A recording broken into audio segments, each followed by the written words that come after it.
Guys, ada yang ngerasa ketipu, katanya udah setahun belajar di LPK tapi belum berangkat. Bukan ketipu sih, mungkin gara-gara ini alasannya. Yuk kita bahas di sini.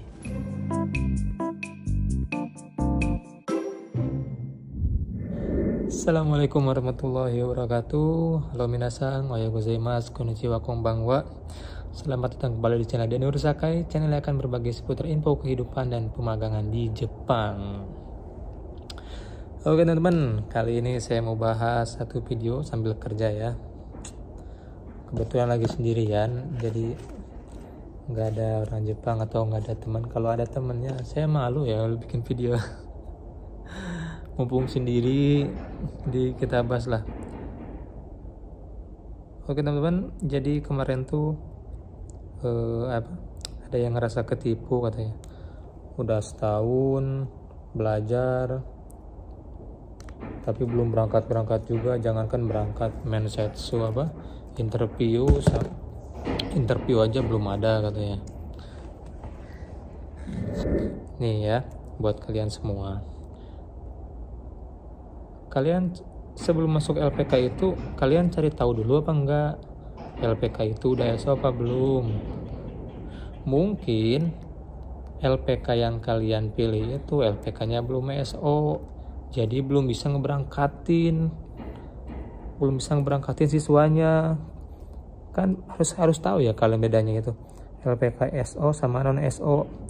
SO itu sending organization, jadi udah bisa ngeberangkatin calon pemagang ke Jepang.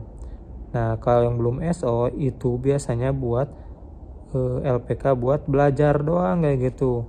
Mereka juga kerjasama sama LPK yang udah SO. Nah, pertanyaannya, kalau misalkan LPK yang belum SO-nya itu kerjasama sama LPK yang jobnya sedikit, ya otomatis LPK yang udah SO pasti otomatis memprioritaskan siswanya dulu sebelum dilempar ke LPK mitra. Karena kerja sama LPK SO sama LPK non SO itu biasanya kalau permintaan jobnya banyak tapi siswanya sedikit, nah baru nanti dilempar ke LPK yang non SO kayak gitu. Kalau LPK SO-nya yang kerja sama LPK non SO-nya ya jobnya sedikit, ya otomatis jangankan buat kalian interview, yang diutamain pasti siswanya LPK yang SO tersebut pasti didahuluin sebelum LPK mitranya kayak gitu loh. Jadi makanya saya tekankan buat kalian, sebelum kalian masuk ke LPK itu dilihat dulu LPK-nya udah SO apa belumnya, terus ada keberangkatan apa enggaknya. Jadi jangan sampai kalian ngerasa ketipu, udah setahun belajar tapi nggak berangkat, boro-boro berangkat katanya. Wawancara buat interview aja nggak ada kayak gitu.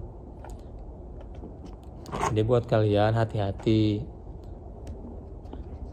Terus dari biaya gimana? Ya pasti biaya SO sama non SO itu pasti beda. Karena kemarin juga kan tetangga ada tuh yang pertamanya masuk di yang belum SO gitu. Jadi yang pusatnya itu ada di Jakarta. Nah, LPK non SO-nya itu ada di Sukabumi, di kayak gitu ya. Tapi benar itu LPK-nya benar. Non SO-nya benar, jadi kerjasamanya itu benar-benar kayak gitu. Jadi cuman ya itu biaya buat keberangkatan sama biaya belajarnya itu mungkin lebih dari biaya yang di SO. Karena apa? Kita double jadinya kan. Kita double, pertama belajar di LPK non SO, kemudian nanti kita pemantapan itu pasti bayar lagi. Biaya keberangkatan, tergantung biaya keberangkatan juga. Soalnya dia cerita juga yang tetangga itu ya. Jadi dia sama-sama LPK SO-nya itu satu LPK itu, cuman bedanya yang tetangga saya di Sukabumi, yang satunya lagi temennya itu di daerah Jawa LPK-nya. Jadi pas ditanya-tanya berapa biaya jumlah semuanya, itu bedanya 5 juta. Padahal sama-sama non SO, kerja sama SO istilahnya harusnya sama kan istilahnya. Dia misalkan dia 50 juta, nah si yang di LPK yang di Jawa itu dia 55 juta kayak gitu. Jadi kan lumayan tuh 5 juta. Makanya dia kayak ngegerutu katanya kayak gitu kan cerita kemarin tuh. Kayaknya ngegerutu terus katanya. Kok bisa padahal LPK SO-nya sama tapi LPK ya mungkin LPK-nya beda-beda. Tiap LPK kan beda-beda kebijakannya.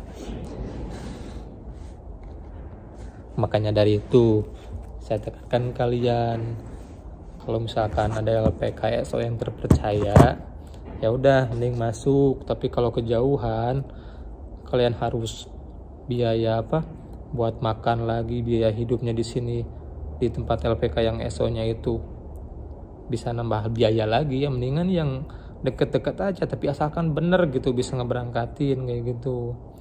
Ada mensetsu terus kayak gitu ya. Ada wawancara lah kayak gitu. Ini mah udah setahun lama katanya menunggu nggak berangkat, dianggapnya penipuan. Padahal bukan penipuan, kaliannya aja yang bodoh. Maaf biasa bilang bodoh. Iya, kalian pengen ke Jepang itu harus cari informasi dulu, apa yang perlu disiapkan. Jangan asal-asal masuk. Nantinya kayak gitu, ngerasa ditipu, keluar di sana sini, ditipu LPK ini. Bukan LPK-nya yang salah, kamunya aja yang salah. Harusnya cari informasi dulu. Karena dulu juga LPK saya yang dulu pas saya masuk itu lagi proses buat SO, tapi kerjasamanya sama LPK. Kalau kalian tahu yang di Bandung itu Mulia Meso, nah kerjasama sama LPK itu Mulia Meso. Jadi tiap ada perekrutan diinformasikan, ditawarin ada job nih di sini buat misalkan buat molding atau buat pengelasan, tapi syaratnya ini yang memenuhi baru bisa ikut tes. Kalau nggak memenuhi, kalau yang modal nekat aja, kalau orang Jerman bilang suganan lulus kayak gitu. Ya sayang gitu, nanti kalau kalian udah tahap